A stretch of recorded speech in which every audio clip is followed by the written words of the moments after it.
Reel बनी मंदिर के गेट पर जीजा।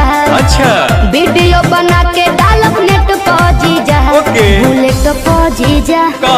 बुलेट पर जीजा बोला ले चली घुमावे बुलेट पर जीजा। जरूर हो। बुलेट पर जीजा बुलेट पर जीजा ले चली घुमावे बुलेट पर जीजा। बुझनी हम सब बुझतानी।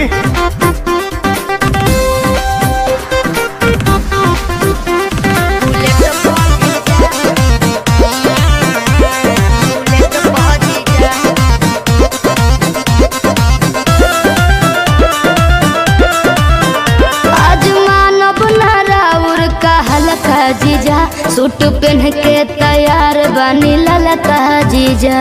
अच्छा ठीक बा। ए जीजा जी सुना जौन कहबू खाए के साली उ घर ही लिया